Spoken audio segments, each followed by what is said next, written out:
Hello! I'm gonna start doing a really short mini lore video series where I talk about one subject and I try to keep it below 48 minutes. On the last episode of Dragon Ball Z.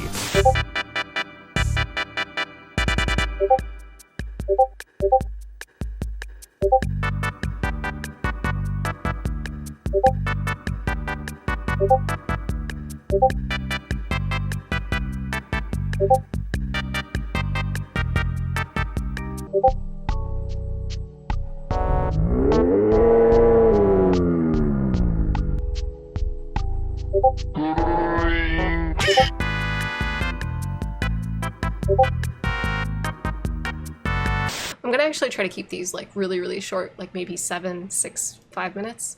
And today's video is gonna be actually about the first guy that I made a post about, Godwyn.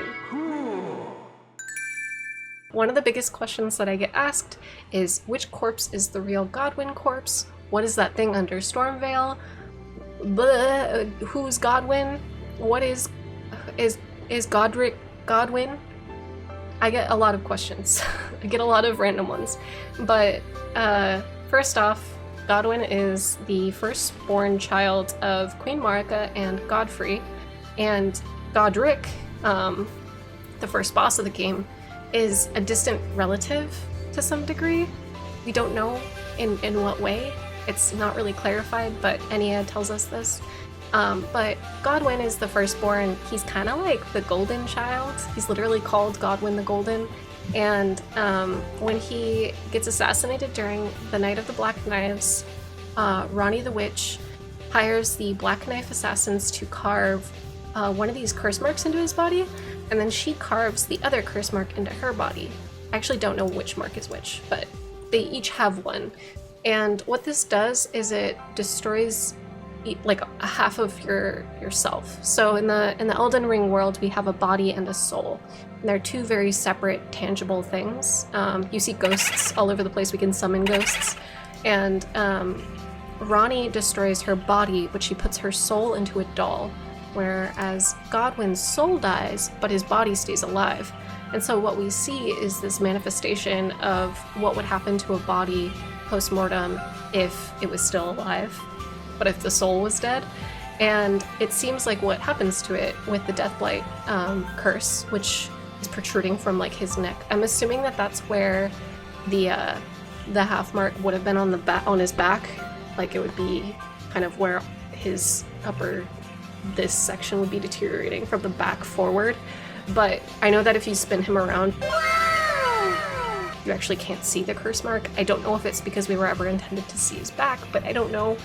But what we do know is that this, for sure, for a fact, is the original Godwyn's body. And there's a few things that prove this. The first thing is the Prince's Pustule item. You get this below Stormveil Castle. And it says that as first of the demigods, it is said that he's buried under the capital at the Erd Tree's roots. So Stormveil isn't the capital, but Leyndell is the capital. So underneath here, we're currently at Deeproot Depths, which is this is the major Erd Tree. And then some of these are minor Erd Trees. This one in particular that Godwyn is buried under actually does lead to the minor Erd Tree, which I'm going to take you to in a little bit because there's actually some cool secret fun surprises there for us. There's like a few things actually, but I wanted to talk about Godwyn because there's actually like a whole lot of world building that is established with his character, which I'll explain. But as his body continued to grow, it created these things called Deathroots, and they're these like spindly, like spiny. I don't know how to describe them. I'll show you them in game after we get to the minor Erd Tree, and we check out the Godwyn crabs because those are my favorite things too. But he continues to grow, and necromancers and people that like the Tibia Mariners that dabble in necromancy will utilize Deathroot to bring people back from the dead, and those who are afflicted with it are called those who live in death. So they're technically dead, but they're still alive and they still have their souls. There's not like a special condition, their body just can't seem to die. And so they've become seen as like reviled or like heretical because of the Erd Tree. They get hunted down. I remember reading somebody saying that it's akin to like vampirism. I can see it that way. They don't really hurt people like vampires, more like the undead or like zombies, liches. They don't really have control over their circumstances though. And the reason why I believe that they would be seen as heretical is because they can't go back to the Erd Tree or like have their body and spirit nourish the Erd Tree, which is like a very important part of the cycle of life and death, is an Erd Tree burial. So anyway, we arrive at the minor Erd Tree that's over by the capital, and as you can kind of make out, there isn't really many leaves up there. And this is the same even if you have like a game where your Erd Tree isn't burning. And then there's these special commoner enemies that have black veils, and they all cast little well, they throw rocks and shit at you, but they'll also cast death blight type skills and like the mist. Another little cool detail is that all of the sunflowers are facing away from the tree, and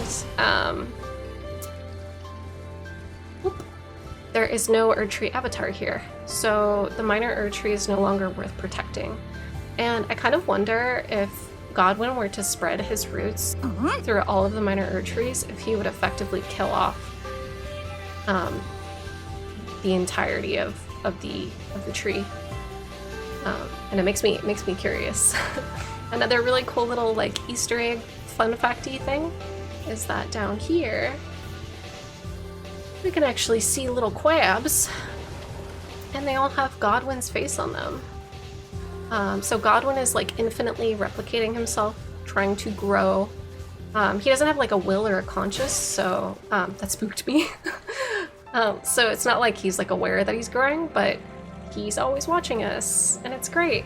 And then there's this giant crab, which I love him, but he also has Godwyn's face. If I can get a good... Nope. Let's see if I can spin this boy around.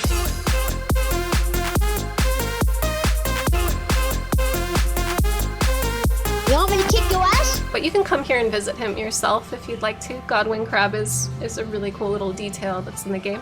They're only in this moat, which is like really interesting and a nice touch. It's very unique enemies for Godwyn specifically, which I love to see it. And then another little detail is if you go to anywhere with the Tibia Mariners or anywhere that has Deathroot that's growing, sometimes Deathroot grows in the catacombs too, and that's what is causing the skeletons to be revived in those catacombs. But if you go to any of the Deathroot lumps, these are what they look like. They're these big, they look like big like roots of trees. They're kind of growing these scales. Some of them have like tendrils and fins, and these little like bristles on them. But then if you catch like a really good one, you can see that there's like a nose or like an eyeball.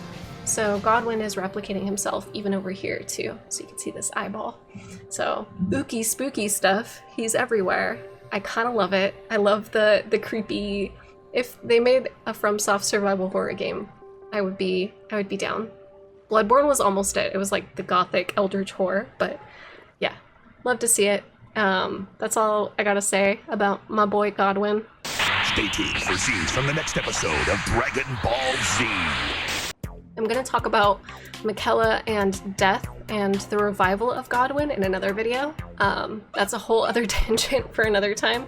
I'm also gonna be talking about Goldmask and how he was able to figure out Queen Marika's shortcomings as a ruler and how she manipulated the Greater Will and the Golden Order.